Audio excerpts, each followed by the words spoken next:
Good morning, everyone. This is Biz Chicks TV. This is the place where you can find tips and tools to help you do business better. We're here to help you run a profitable business that's fun to run and to take the hassle out of your hustle. And today is Tuesday, so pardon me, today is Wednesday, so we are here with Coach Caren all the way from Toronto, Canada. Our favorite money mindset coach. Um, because she is here to help us focus on bringing in profits in daily. And that's where you can find her all over the internet under Profits in Daily. And I'm going to put that up so you'll know how to spell it in a minute. But we're going to be talking about some fabulous things today that will help you with your business, that are easy to implement and to do.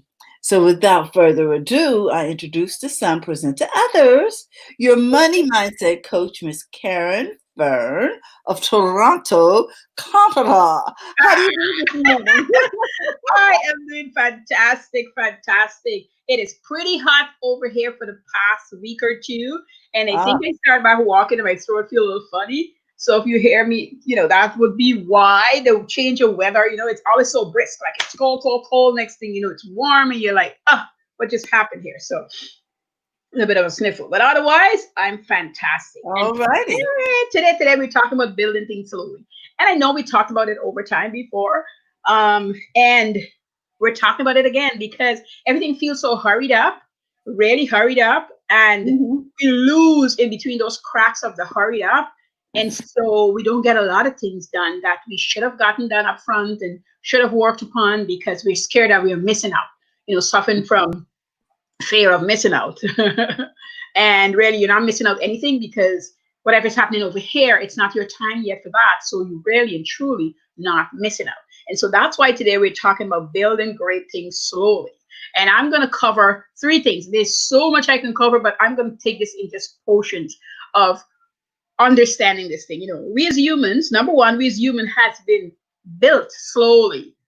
Slowly we conceive. It takes 9 months to be born. And then when you're born, and we see if you're born before 9 months, where you have to stay, which could be longer for the parents to get a hold of their kid and hold them in their arms, right? Mhm.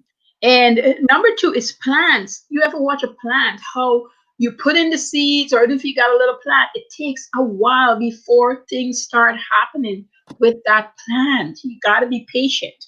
And then number three is, then we're putting business together. You need to put it together slowly. It Mm. feels like you want to rush it because you got this great idea. But if you were to sit down with anybody who has built a business overnight, they will tell you how long in the making that overnight business, You mean that overnight success that took them half a lifetime? right? Half a lifetime to build out, but it feels like it was yesterday. Or they're standing on the shoulders of someone who'd already built the business. Exactly. Exactly. Exactly. And even then, because when the people who build the business that took that time, when you come in, you will also find leaks and holes where you have to plug up. So Mhm. you see how long it will take you to get there. And stories after stories where I have witnessed in person, online, is everywhere. It's just the proven fact that it takes a long time. So let's start with number one. We're born, right? And Mhm. I think this morning I was looking at something with my granddaughter, and I was thinking this is one of the reasons everybody feel hurried up. When we're little, if we have a parent that don't get up early in the morning and arrange things the night before, what does she tell the kid? Hurry up, hurry up, hurry up and have your breakfast. Hurry up and get on your clothes. Hurry up, let's do this. We don't understand that we're planting that hurry up seed in the person's heart and soul. And so over time, whether they understand or not, they're in this hurried place. Oh my goodness. Okay. When you're in this hurried place, watch kids normally. If you're not hurrying them up, watch kids and what they do and how they learn. There's things that they do quicker than others, but just watch them and learn from them. And you'll see it's adults that get into this crazy, I need to hurry up. I need to gather up. I need to get this thing moving quickly. When this is not true, it just, again, what I like to say, what the eye is seeing, but what's not going deeper with the understanding that Mhm. nothing gets done hurriedly. It just seems that way. It's like the multitasking. You think you're doing 10 things, but you're really just doing one thing. Or you're doing a bunch of things that come together. And so you still only doing one. Mm, mhm, mhm. So you want to really think about this. And you really want to think about this. And I'm giving you this scenario to start looking at you as the person before we even touch into the business, right? Now let's Mhm. go into the plants. My daughter had a plant, got a little plant and wanted to plant it in the backyard. It looked like a little stick. It looked like it wasn't going to do anything. But she's insisting, Mom, could I just get this one tree? So, and when I grow up, she was little at the time, I could look at this tree and I could say, I planted this tree when we bought this. And I was like, okay, plant the tree. Year after year, the tree is sometimes it's looking wonky, sometimes it looks like nothing's gonna happen to the tree. Come on, I I love it. swear the tree was not gonna grow. Trust me on this. And I think it's about year 4 or 5. We that summer, winter finished and summer came around, and we are outside and people say, look at the tree. What happened? The tree, right? Branches on the tree. And the tree is flourishing, all the leaves are on the tree. And we're like, what happened? What happened to this little stick, right? Now we see Mhm. we can literally take branches off and start new trees because this tree now is this big tree that if I look out my window here, that's the tree. I was like, this tree was looking like it wasn't going to do anything. But while we were seeing that with the naked eye, what Mhm. was happening with the roots and the stems and all the stuff that needed to happen was going on because a tree, you don't have to tell it to grow. It just do what it's supposed to do. There you go. Day after day, night after night, it's doing what it's got to do. The tree is just there. All right. Let me take all the scenario now and let's put it into our business. Let's talk about business. Let's put our business together slowly. And here is why. We have to learn about us. So when we learn about us and we learn about how we function, that's how we get to build a business. Then Mm. we have to learn about others. And when we learn about their habit and what they need and what they don't need and what they like and what they want, we have matured the business. Then we have to go and learn about what works in the business. And so those three components is what allow you to grow a successful business. Now we know we have marketing, we have selling, we have organizing, we have admin, but all those things really fall under the categories that I just listed. It's such a simple it's such simple steps. You learn about you learn about others, and you learn about what works. And what works is the marketing, the sales, and what have you. But when you learn about you understand you to the degree of knowing how you function. Like I love hand embroidery for years. I started doing it early at school, and I just fell in love with the craft. But it's one of those things that really you have to have patience for. Mm. But you get to learn yourself and see if you're a patient person, and that will dictate the kind of business you run. If you know you're not patient, certain businesses are just not for you, even if you feel passionate about it. Unless you develop and understand how to craft your patience in such a way that it can work for you and then you can teach it so somebody else is doing the basic works. And that Mm. still takes time. It still takes time. Mm. And I when love that. and when you appreciate it, Mhm. others appreciate it with you because you first have appreciated what has to happen. I saw a girl in Black Girl Craft talk about it yesterday. She's selling a candle for $90. And she said if she had listened to I forget who, she wouldn't have done it. And then when even the fulfillment manager, wherever she's getting this fulfilled at, when she told them, she said they were arguing with her, and she simply said, the candle is $90. I mean, not in these words, but that was her reaction. And so Mhm. she said, she decided and she said, this is what I'm going to do. She put up the candle. It's $90. And she was sold out in less than a minute. Now, Yeah. Now, what can $90 we learn candle. from that? Yeah. So let's talk about it. A $90 candle Mhm. finished. I was sold out in less than a minute. people, it's behind for the people who come on live, who's going to listen to this replay. Understand, she has primed herself. Her mind was right. She was focusing on what she's going to do. So when Mhm. she called the $90 and she added, she understood her material, her time put into this candle, and it's a beautiful candle. It's the holder is out of concrete. There's some kind of pretty stones down in there. It's a soybean candle. It's going to burn for a long time.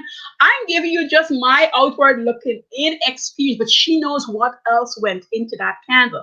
And she was not letting to the left or the right pull her either side because she knew that she needed to start the sale off at $90 a candle.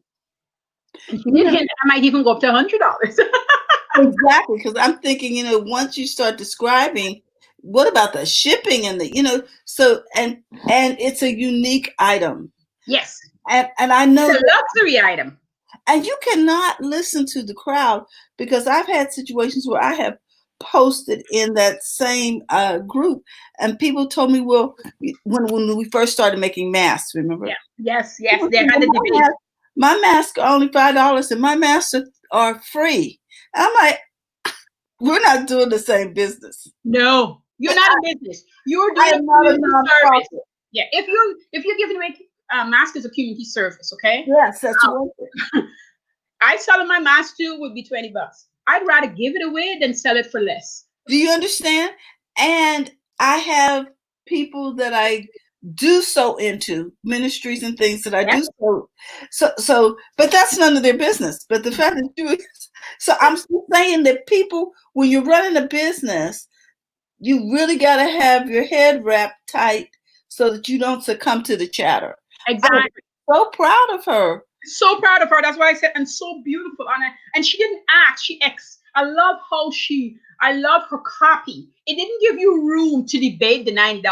She explained and she said what she said, and I felt so proud of her because I'm like, that's the way it is. Mhm. She's not listening to, well, how many people are going to keep buying? That's none of your business. No, you're not in her business. That's not what you do. And that is so true. We had a principal that came to our school. She was in the States. She lived in the States for years. And then we had this program where our president was bringing everybody back home if you wanted to, offer jobs and housing, blah, blah. And that woman had a craft business, and I was part of her workforce, if you will. She made sandals tops, so she Mm. taught it. I learned how. I was a really good embroiderer, so I said yes to that too. We made mittens and towels and dish towels and all these wonderful things. And her prices were, if something was selling for a dollar, she had it like multiplied by four. It was so expensive. And only certain stores carry her product. About three stores in Guyana, and everything else was shipped to the States. There you And go. we couldn't keep up with her orders. I used to carry home towels and work on them because Mhm. she'd offered to pay some money. I dropped out because she was a little cheapskate. But the point is, her pricing, just because I've always interested in business, I said to her, I said, Miss Holder, how much are you charging for a towel? And then I went to the store. We had these really Macy's kind of a bracket store, if you will. Mhm. And I walked through and I Department was, store. yeah, I looking at the thing that I created, you understand. My hands made that. And I'm in the store and I'm telling a friend, look at my towel. And she goes, Karen, you don't own it. You just did it. I'm like, I did that. And she's selling it for, and my eyes like went like this. Because she promised me $2. And I was like, Yeah. but she understood what the handcrafting industry needs, want, and what they will pay for. And Mhm. small business owners sometimes is in a desperate spot because they haven't figured out themselves, they haven't figured out what their client will pay for, need, and want. So they get nervous when they get to, what am I going to charge? It becomes, what am I going to charge? Rather than, here's the material, here's my labor hours, and here is where I'm standing in my price point to be profitable in Mhm. my business. It's hard. So I just brought over a pillow to just show you. When I started doing my embroidery, I was thinking, I was telling my mom this morning, I said, part of me was thinking, oh, it's going to take a while because I haven't done this in a while. And then I said, Karen, it is for you. And whenever you're ready, it's got to be ready. That's okay. So when I watch my granddaughter and she's watching Baby Shark or whatever, I just sit next to her. And I was finished so quickly that I was like, whoa. But that's because I slowed down my thought process in how this was going to get done. And there was no rush. And Mhm. that opened up the space for it to finish faster. Wow. That's Wow. that's the trick about the turtle and the hare. We hear that story, we laugh about it, but it's so true. When you're hurried up, you tire quickly and you can't really continue as you like. Rather than if you had built it up slowly, you're more sustainable. That's really what that is. That's an area. You're more sustainable. The tortoise is going at his pace and he's not moving, but he still gets there. Mhm. If you are a business owner, you will get there. You will understand. If you need to figure out Facebook, spend the time learning Facebook. Don't run anywhere. Then you move over to Instagram and then you learn it well and don't go anywhere. And you might not want to manage all your social media. You might hire a social media manager. But when you are good in what you know, you get to hire the best. So you can speak the language with them. Not because you're going to do it all the time, but you Yeah. can really converse effectively and your business blossom. People always ask, how come she's doing so well and I'm not doing well? Because you don't know the questions to ask. You can't have Mhm. this great conversation with a social media manager. So she is pulling teeth, really. She's not telling you, but here she's like, I wish they understood that if I put this content, this is, but I can't tell them because they just want to see results, but they're not understanding what I'm doing. I'm looking at their audience. I'm pruning. I'm investigating. I'm researching. So right now, there's not a lot of engagement because I'm tempering like chocolate. I'm patting. I'm watching. I'm slowly Mm. understanding so that I would be able to create the right content to get the engagement, and then I'll see what's happening. You have to understand this stuff. And when I was young, I heard this statement: if you're not at a place yet, and this is my wording, you can't ask the right questions because you're just not there yet. So Mhm. you're only getting the answers that is suited for what you can understand, observe. And it's sometimes people take this and they feel embarrassed, but you're just not there yet. That, what is that saying? When the student is ready, the teacher will appear. Yeah, yeah, same thing. Yep, teachers will appear. That's what it sounds So like. Uh-huh. yeah, so Oh, yeah, that's gorgeous. You did the flowers yeah, too. yeah, Oh, that is so pretty. yeah. So where are you? Yeah, Oh okay, my goodness. yeah. So Ah, oh, Karen, that is fabulous. Hold thank on, you. hold on, put it back up. Look, put it back up. Here we go. We want to see the whole pillow. Look. That Oh, is, I gotta come this way. I know it's the mirroring, isn't it? Yeah. Yeah. Oh, that is The just top fabulous. was painted and the bottom one was hand embroidered. Wow, these look like jewels on here. Wow. It oh, hold on. It is so vibrant. Yes, I like my colors. The colors are so vibrant. How pretty. Thank you. Ah, And so I was like thinking about this all the time. I said, this is what causes some business owners to panic how the pandemic came about, and we can't get out and do what we want to do, and just different things has happened over the time, right? And mhm. then the police brutality and just all the things that's coming to light, that's happening, that's making people feel like they can't continue and push through in their business. Is that the embroidery? Yes, Brenna. Mhm. And she's gorgeous. Thank Hi, you. Brenna. Yes, hi Brenna, morning. And so, but when you're conditioning yourself, when you're understanding this stuff, it also gives you a clearer head. So that if you want to comment, if you want to get involved in whatever is happening in your life, you have set these markers for your business. so that even if you're tending to community things, you're still able to function in your business world because you understand these simple three things where you take them and you put whatever is needed in each category. Whatever is for yourself, you look after self. Whatever is for others, you look after others. And whatever is so that you can learn how what works in your business, you look after that, you understand that, you really nail those aspects down. And I think I did a whole series talking about organizing a business in administration, human resources. I talked about understand, and it sounds plentiful, but when it's a small business, it's really not. It's just a little bitty times in each category, because if you intend to grow this small business and hire, whatever number that is, you have to have works for these people. And to have works for them is because your business was set up slowly right. A business Mm. plan is not a bad thing. It just sounds big and elaborate because most people think it's coming from the idea of getting a loan. But when you write a business plan, it should be for yourself first and then the loan second, because you Mm. understand your business. If you went to a bank for a business loan, you're mostly talking about your business and you're allowing this human for them to see. And your credit has to be great because that's what it's looking at too. But the person you're going to meet, I went for a business loan once. And when I finished with the lady, I forget how much they were given because I went through this program. And she told me, she said, Karen, if I can give you more, I would give you more. I got it from the time I sat down and started talking to her. And she says, I didn't get to ask you the questions I have here because you were just giving me what I need. And when I heard the conditions and what I would, how the loan was going to pan out, I said to her, I wouldn't take the money. She goes, are you kidding me? I want to give you. Most people are begging me. I'm like, no, that money wouldn't do what I needed to do. And the terms I didn't like. I didn't So, like the terms. Robin says, great story and advice. She says, I needed to hear that today.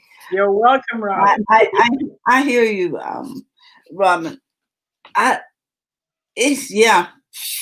Yeah. This whole thing of getting money from the bank. Very few of our people who watch the show have business loans. Most of them have funded their own business um, for whatever reason. Yes. Yes. Okay, if they may be starting part time, they may be, Mhm. you know, just jumping in um, at a certain stage in life, and they, just want to get started. But for the most part, very few of them have loans. I can understand, the conversation. They had the same conversations that you had. And oftentimes people just don't get us. Yeah. As a result, because we don't speak the language.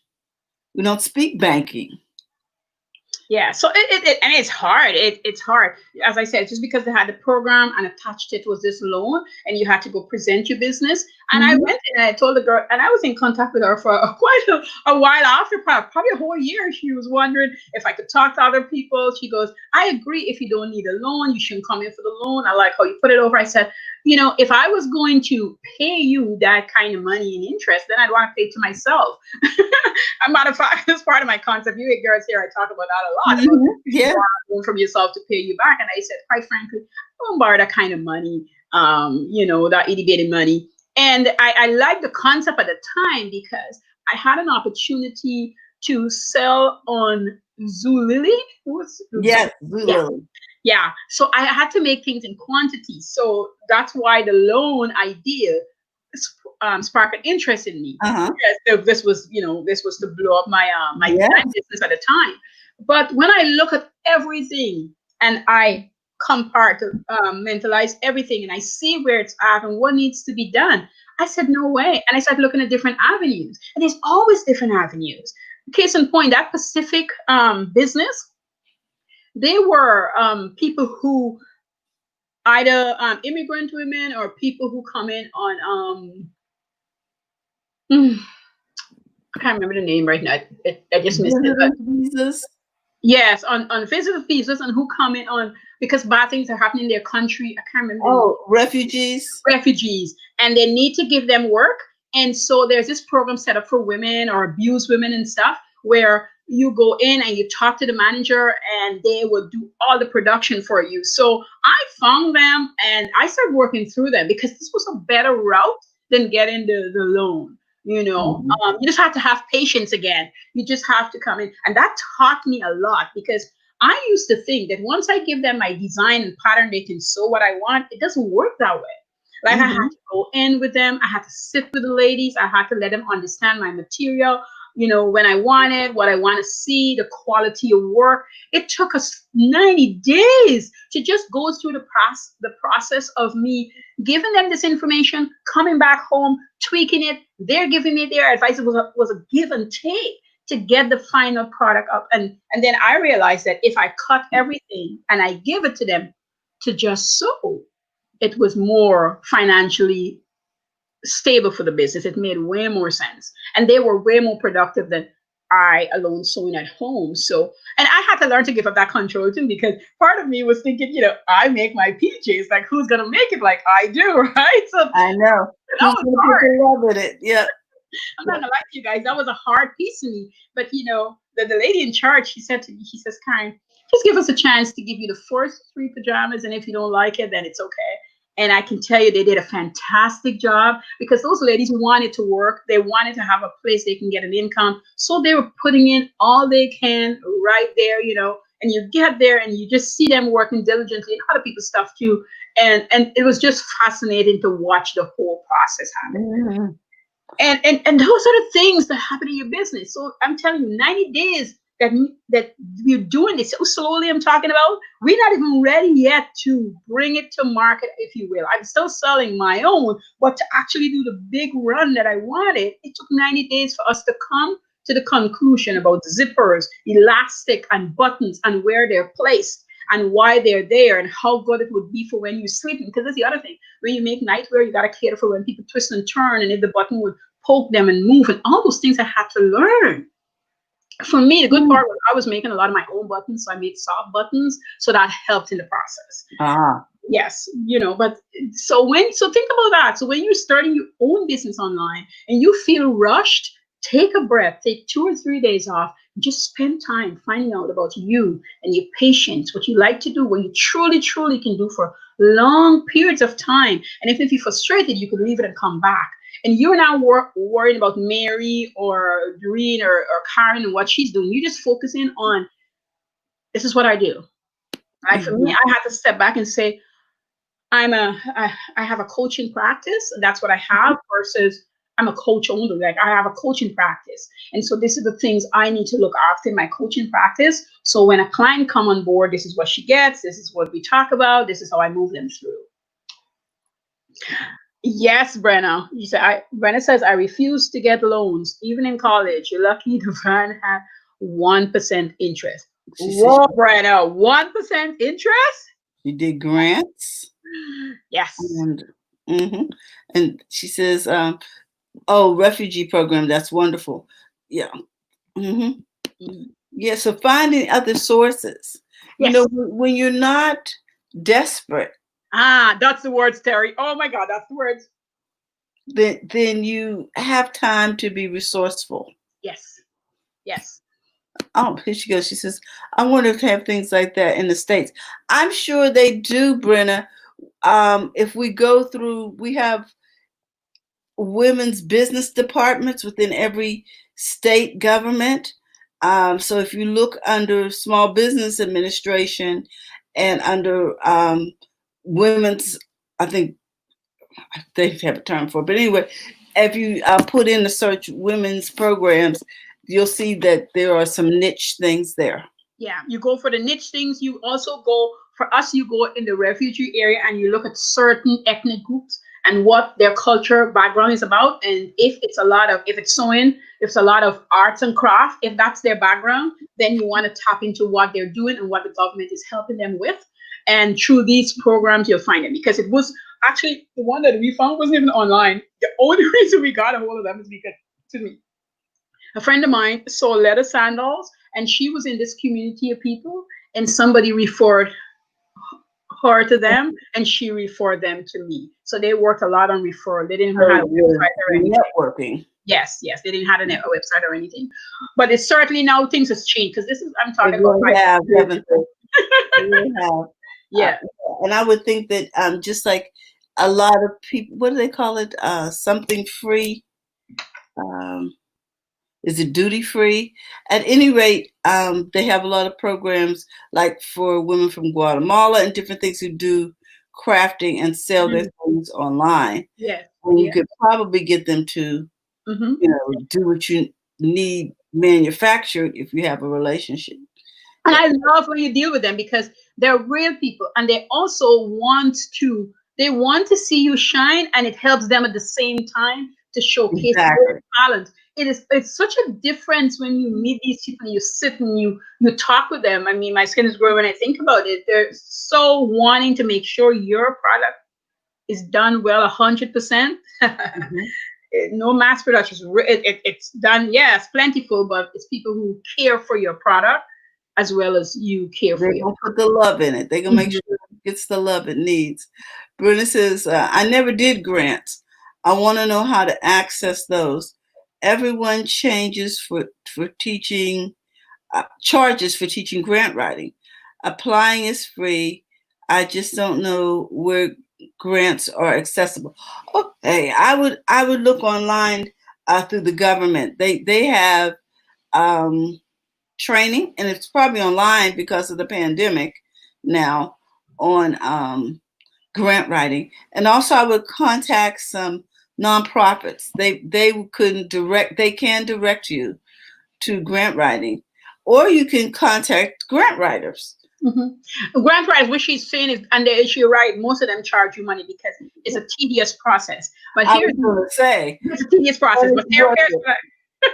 and this is why they charge. But here, Yeah. Brenna, here's how you do it. You make sure you apply for a couple of grants, and you say, I'm not gonna get them, but use them as practice tool. So everything you learn, and I have to go back to my books. I don't even know if I have because I've written a few grants. Well, Okay, I've done grant review. Where but you it's a lot of work. There's no question on that, right? There's a lot of work. yeah. It's like when I was in college and I applied for grocery and stuff.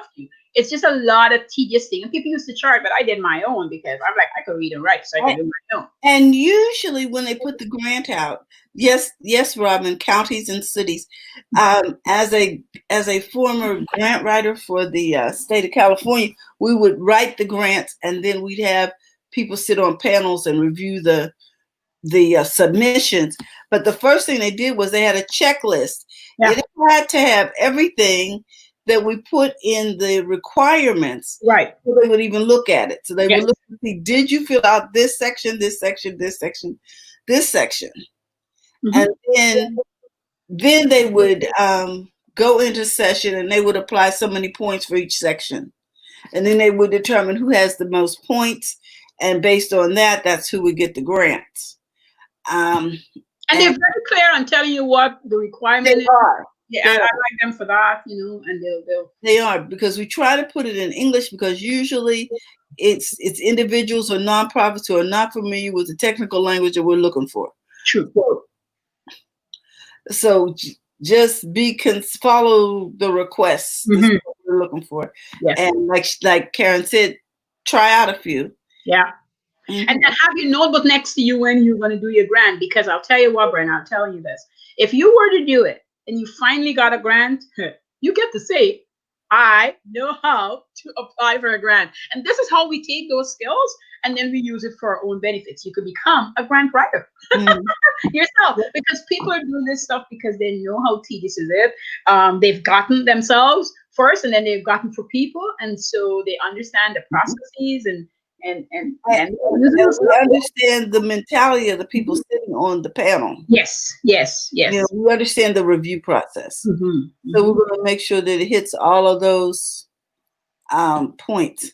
Exactly, exactly. Because I used to say, and I still have it in the back of my mind, I wanted to go into the college I went to and eventually able to offer up what I was given when I was younger, but not for the A student people. I wanted to offer it for the C students, and I'll tell you why. Because there's people who go to college and seizes all that they muster to get, and those people don't get a lot of things because they cater to the A student, they cater to the honor roll student. Those people get, and I understand they're working hard for that. But some people are in a situation where C is like an A to them, and that's where they're at. That's what happens. And those people come out, by the way, and do great things in life. That letter don't dictate that they don't do well in life, you know. So Robin says also we might want to look at the feds for a resource. It just depends on where the grant is coming from. Usually there's a grant workshop They for have those too. grantees so Yeah, they can come and find out what's required and how to fill this thing out. yeah. They won't fill it out for you, but they'll run you through their process. Hmm. Uh, yeah, I guess I could, Robin, but it's not what I do. I do California cover up. I do this chick. Thank you. You know, jack of all trades, master of none. No, that's not what I do. But with that, so let's review real quick, Caren. You Yes, said you need to learn us, yeah, learn others, and then learn what works. yes, yes. Those are the three. Those are the three. Okay. Right on point, Cherry. Those are the three. Okay. And I think I know today. and the top one. You see, the top one is learning you, learning us. We have to be diligent in figuring out who we are, and the reason why it's so consistent because we're growing. And the more we grow, the more we need to find out who we are as people. What ticks us off, how we react Yes. instead of being proactive. If you're a reactive person, you need to work on that diligently so you stop being reactive. Reactive people don't get very far. Quick, I'm telling you. And I used to be very reactive to things. And my dad said that to me once. He says, Karen, I work at a jail. You know what happens every day when I get in there, okay? All right. One day he sat me down and he goes, you can't be this reactive. Like they prey on that. And at the time I was studying to work at the jail. I was going to be working at the jail. That was my studies. I was studying criminology. Girl, and they would know your triggers right away. Like, what? Yeah, right? And he was like, you can't do that. You kind of have to just calm down. Don't let things bother you like that. Just breathe, go away, come back. It was good for me, even though I never worked in the field. I mean, it was good for me. It was good lesson.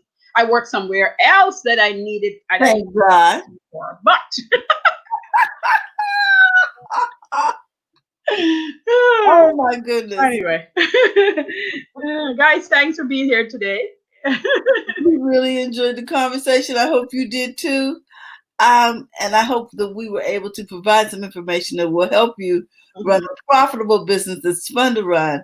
And all of those who are watching on the replay, we just want to give you a shout out. We want to give a shout out to my partner, Francine Gregory, real estate entrepreneur and tech diva. She's on the road today. So we're sending love her way. Tomorrow is Thursday.